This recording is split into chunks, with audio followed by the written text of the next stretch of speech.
So we've started off with some really great stuff. We talked about Rip Van Winkle. We read To a Waterfall. What are we going to next? BRG, where are we going? We're going to talk about Ralph Waldo Emerson. And he is one of my favorite writers. If you ever get email from me or you look on my Facebook wall, you will see that I have one of his quotes in the little spot where you put quotes. So who is he? Why do I like him so much? Well, I will tell you, spoiler alert, his reading can be a little bit dry for people living today. But you have to remember who he is, right?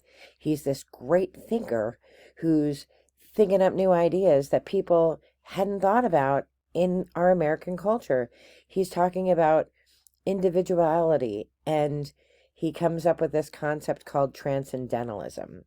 And it's important to think about Ralph Waldo Emerson in terms of who he is, right? He was a minister, and he walked away from the church. He walked away. He was, his father was a minister, and then he was going to be a minister, and he walked away. And he said, God isn't something out there. God is something in here. And let me tell you, we're at a Catholic institution. That isn't how we think about religion. You know, we think that we pray to a God, we go to church and we pray in church, and we get in the Catholic tradition, we celebrate communion, we celebrate Mass, right? There's all the things that we do. Emerson said, no, you don't have to do any of that stuff. All you need is you. Revolutionary for the time. Because remember, who came before Emerson? The Puritans. Remember those? Sinners in the hand of the angry God, that guy, like the Puritans, they came before Emerson. So this idea that you're your own God, like the oversoul, these ideas that God is in you and you don't need anything else, completely revolutionary. And he was just a great thinker and an intellectual, and really shaped our idea of what it means to be an individual. So that's why we read him. That's why he's important. So what are we going to read? Are we going to read all of his stuff? Well, no, because this isn't a graduate course in Emerson.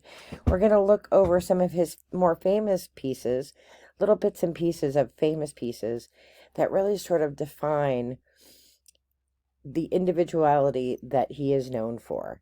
And so let's talk a little bit about those pieces of works, or those works. Let's talk about those. So probably the piece that he is most known for is an essay called Nature, and that was written in 1836.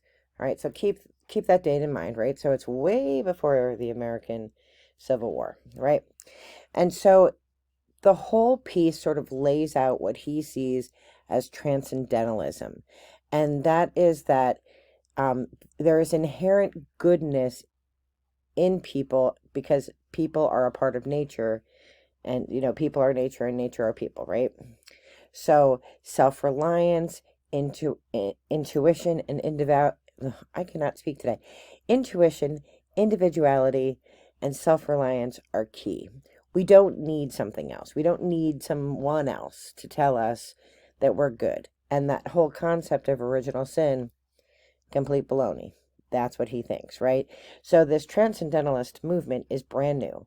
This idea that you don't need anything else, that there is an original sin, that we are good because we are part of nature and because nature is part of us, right? There's not a disconnect between the two. Right, so he wrote some other essays that are pretty popular. Self-reliance, a lot of great quotes come from self-reliance. Wrote something called The American Scholar, and wrote another piece called The Oversoul. And all of those are celebrated for this just profound philosophical insight, for advocating for nonconformity and intellectual independence and the search for truth within yourself.